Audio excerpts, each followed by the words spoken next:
exclamation to express strong feelings and emotions. Like for example, yes, I won the lottery. Nanalo siya.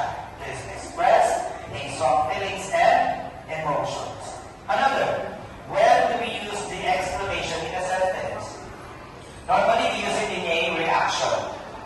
Pag nadulas ka, nasaktan ka, anong babantin mo? Ouch! Exclamation yun. At madalas natin nakikita ang exclamation in a comments. Tama?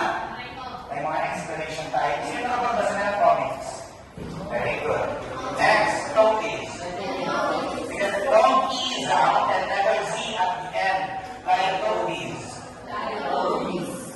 Hindi yan like notice or like notice at like notice. It means a negative sentence give positive stress to the meaning of the sentence. Example, I'm not an ordinary man means extraordinary. The vowel lowers and burst around. Yung words dyan na gawin ng sound, yung burst. Minsan ma-identify natin yung way of hearing this specific word. Next. Thank you. So we have an activity. All you have to do is, please get your English notebook. I will write this on the board.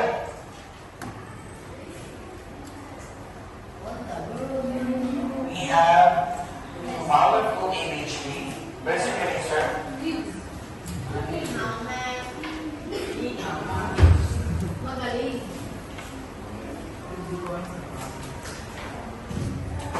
So we have here, for number 1,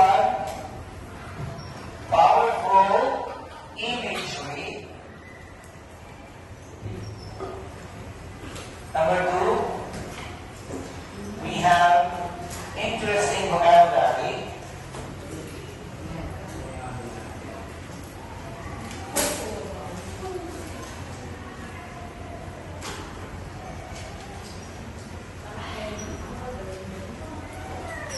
I have mentioned this word. How do you read this word?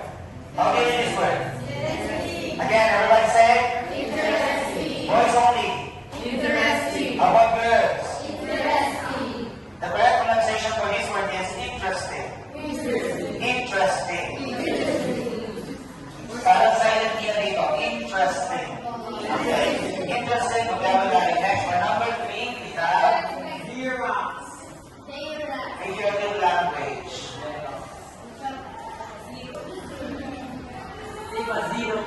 Literature.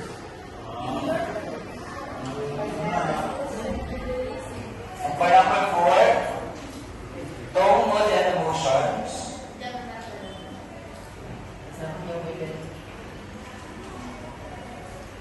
Name a poem.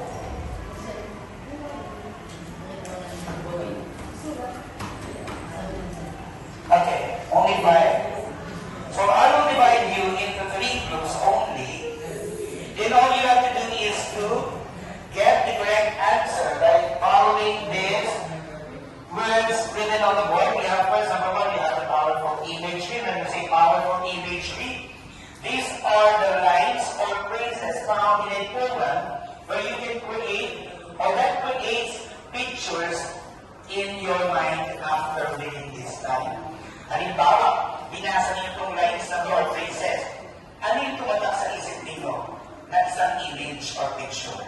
Next, interesting vocabulary.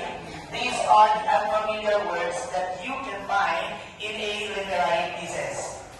Mamaya bibigay ko po yun sa inyo. At nakaintindihan po? Okay. Next, figurative language. Figures of speech used in a poem. Next, we have the tone, mood, and emotions. These are the feelings, the emotions, the tone, and mood that you feel after reading these literary pieces. Next, we have theme of poem. About saan yung poem? Ano yung tema? Nagkakaintindihan po? Okay. So I will divide into 3 groups. Pero sabi counting 1, 2, 3. Wala ko sasabi ng 4, ha? Let's start with you about. 3,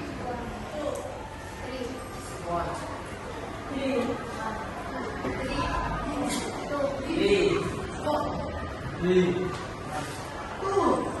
1. Raise your hand for those who are number 1. Number 1. Okay. I will choose a leader. Jacob, you are the leader. Next, number 2. Group 2. The leader will be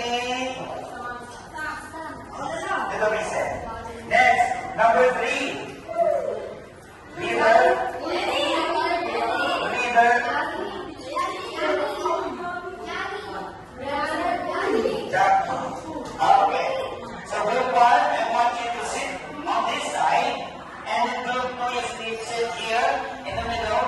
Next, group 3, you sit on that side. Okay. Go to your group. Group 5 requests a teacher and paper from Singapore. She has also written other books, including from the girl Kerala to Singapore, Voices from the Singapore Malayali Community, and a view of star stories of love. I want you to read and analyze carefully the poem. So I'll give you a dictionary for you to be able to find the meaning of the unfamiliar words that you can find later on from this poem.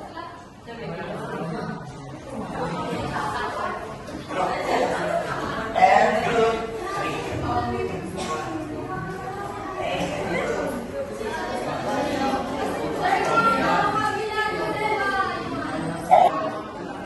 Okay?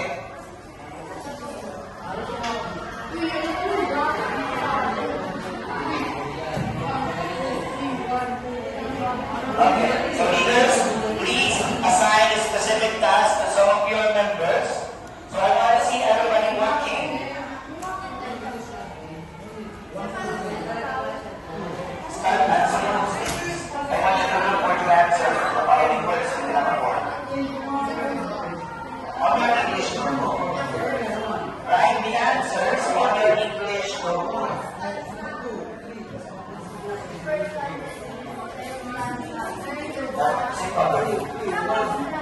Jacob, assign some of your members specific names.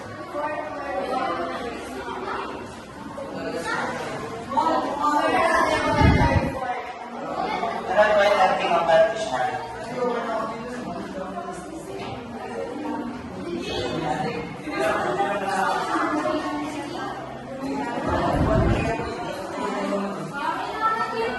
Assign that to some of your members.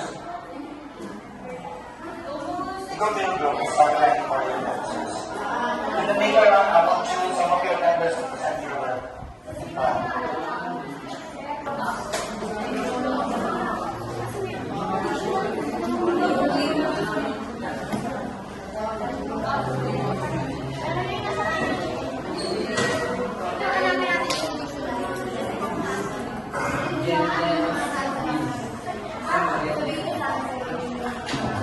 After reading this poem, what are the pictures or images that come to your mind? So I want you to write it here for number 1. Like for example, a girl playing in a toy or anything that comes to your mind after reading the poem. In order to read, you just write the answers on your English notebook. All your answers. Okay?